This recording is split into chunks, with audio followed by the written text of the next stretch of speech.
Hey y'all, so War 8 here, and I actually forgot to record the first fight of this war, um, which is not a problem because it was Galan versus Nimrod on the second fight of Path 3, and it took 19 seconds, I lost no health, and I probably could have done it faster. I think you've all seen that enough, so let's go ahead and talk about this Nick on Hazard Shift.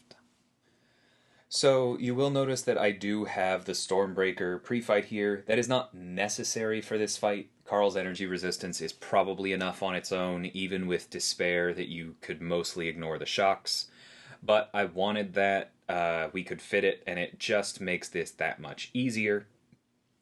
You'll also notice, as per last war, I am just not making a big deal of going for the lights. I know the spacing after his heavy. I'm actually very comfortable with it.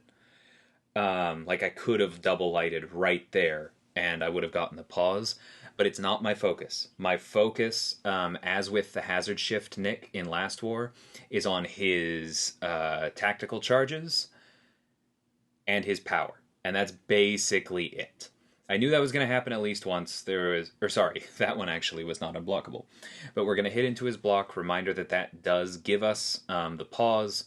And the reason I'm not going for the lights is just that we're pausing from so many other things that we don't need that pause.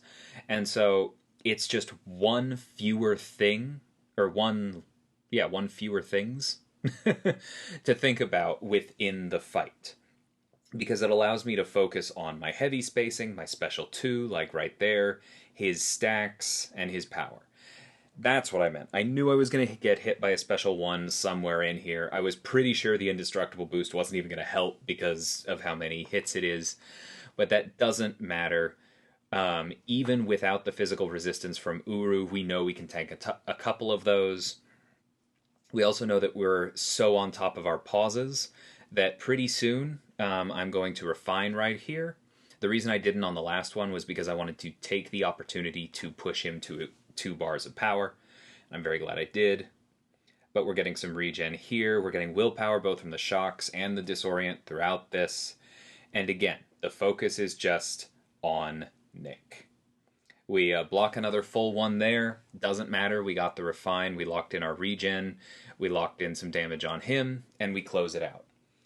The block damage is not fun. It's a rank 5 Nick Fury. This is a rank 4 Absorbing Man without any physical resistance. Reminder that Carl does not have all that much health for his body type. He also does not have incredible block proficiency. He relies heavily on those resistances. So this is one of the things that's balancing him. When he is in the mode that requires his energy immunities, he is also subject to quite a bit of physical damage. If Nick had caught us, we would have had nothing to do about the bleeds. We weren't doing anything to stop block damage. Again, just calling out, that is the thing that really holds Carl back, is when there are multiple kinds of damage present, and that fight really showed it. That said, it was also a hazard shift fight that was triggering his immunities, that had buffs ending, and that is exactly what his target is. He has to use more potions there, but he doesn't have to do anything fancy to win. Speaking of not having to do anything fancy to win, we head into Galan against Peni here. I will just say on a personal note that the ability to put somebody like a tech champion on a power snack node, which is a nullify, is exactly why I am glad that there is a single nullify immune cosmic, because it allows us to do things like this. Because this is a tech champ on a mystic node, right? That is exactly intended to make life harder for certain cosmics. Galan gives us an option there.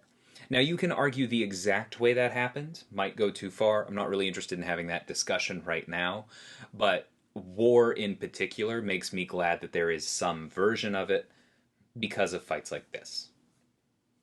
Anyway, the main way that we're ramping here is hitting into block.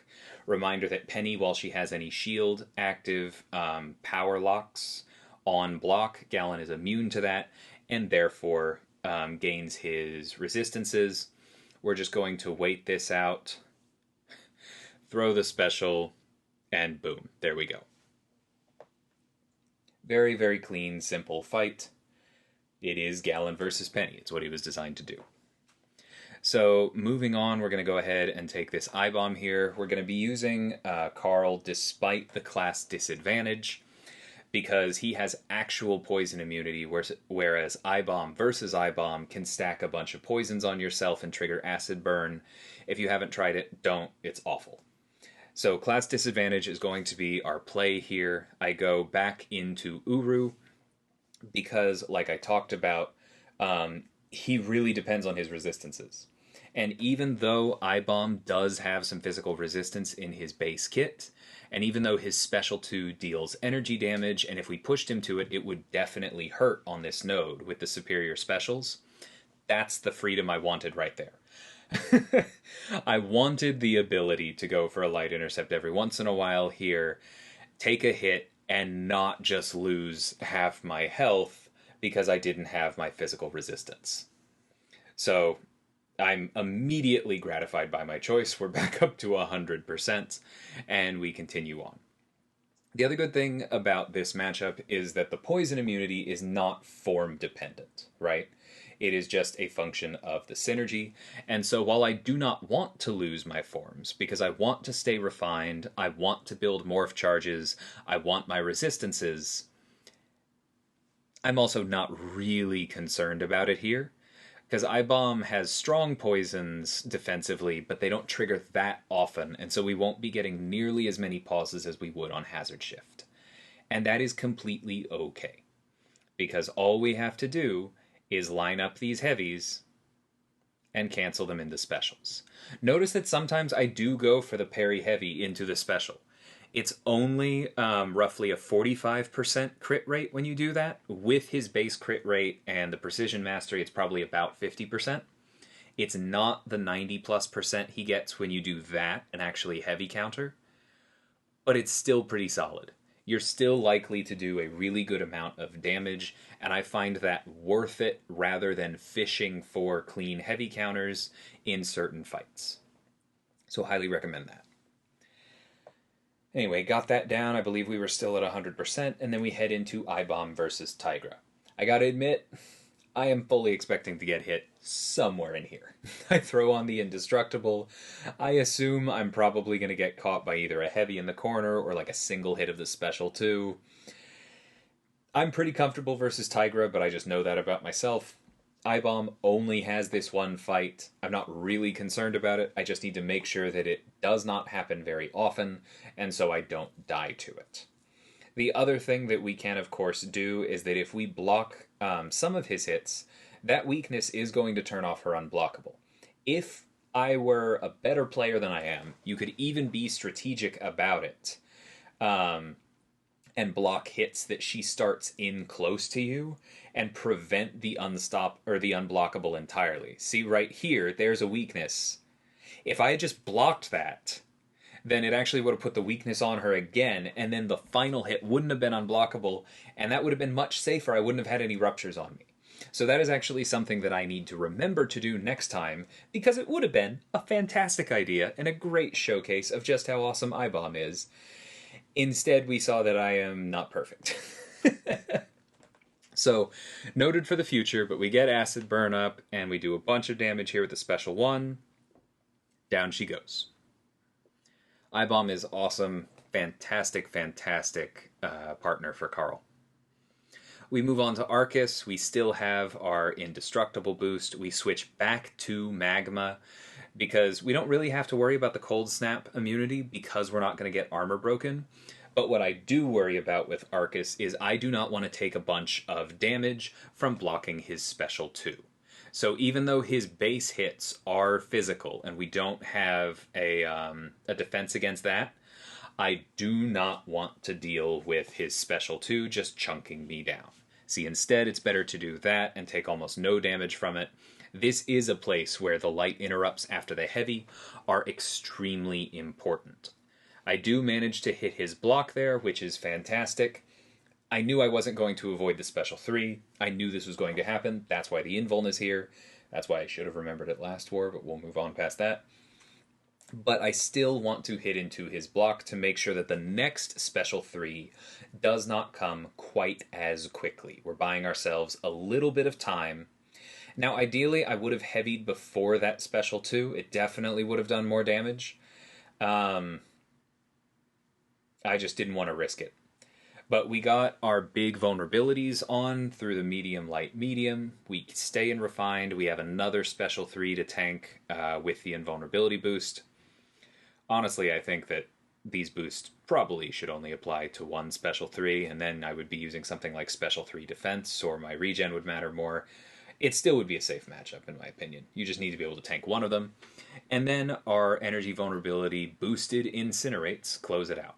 So very safe fight for Carl.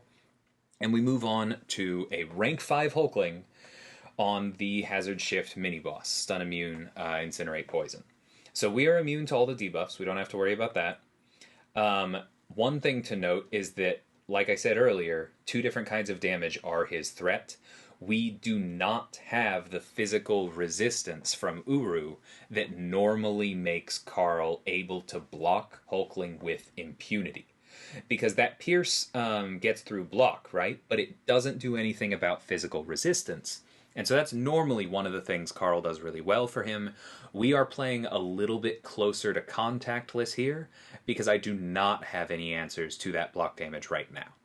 We're just hitting into him, taking advantage of the fact that his indestructible boosts are basically doing nothing but pausing our forms and feeding Mystic Dispersion. And I'm not even bothering with heavies, because that would require block damage. I am just throwing special 2s. I'm building morph charges as I go, but I'm not worrying about it. I'm dealing damage.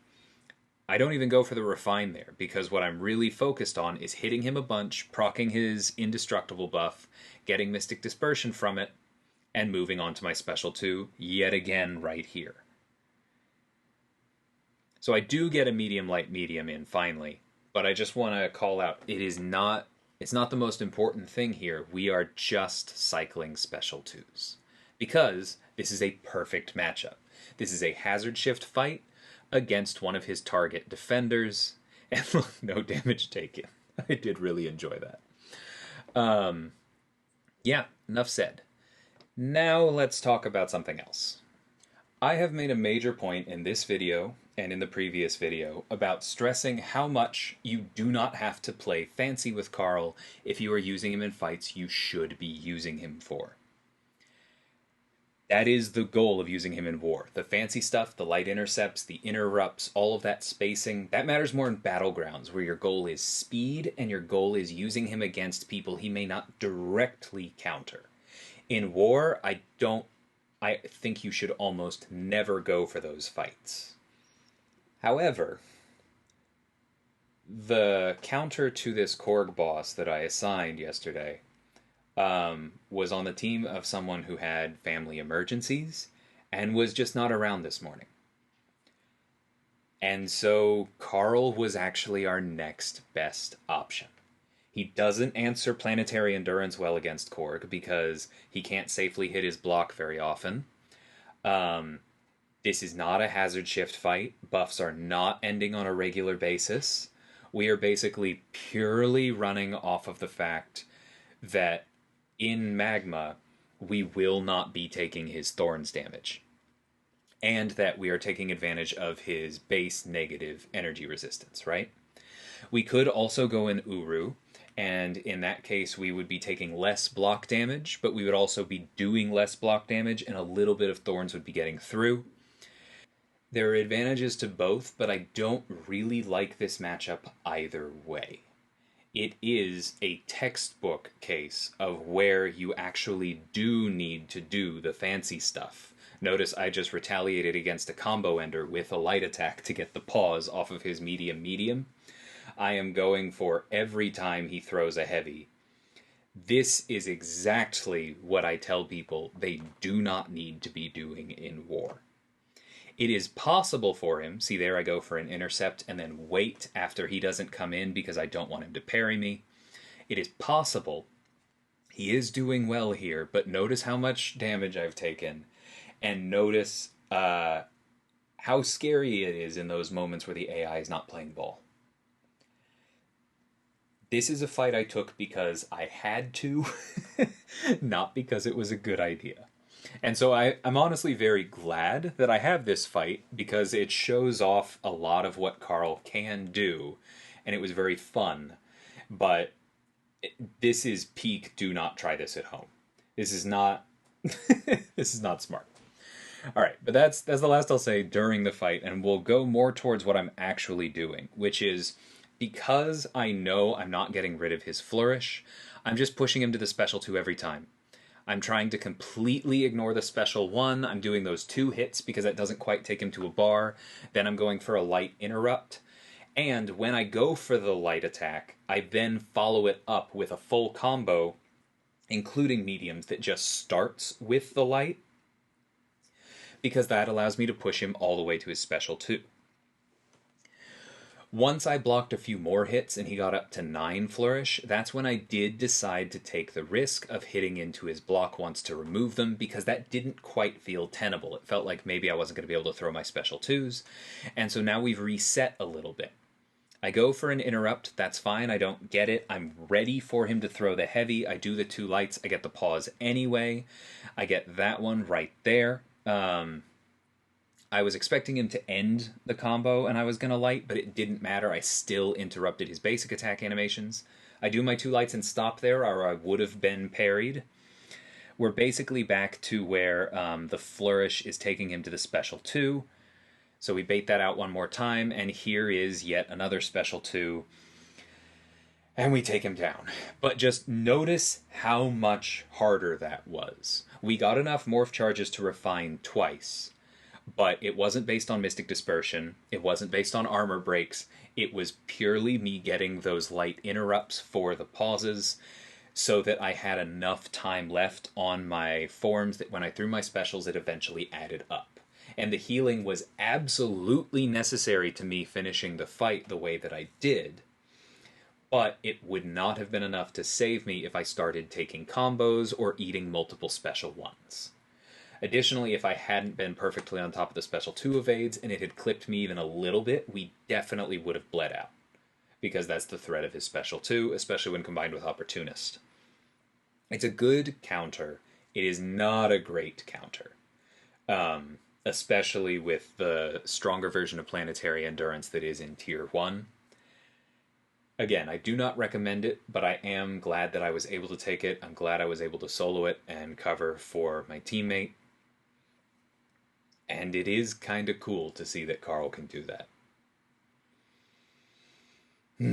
I am, as I always say, we'll see where the data lands when it comes to his rebalancing, but I am really, really happy over these last 2 wars with how he feels.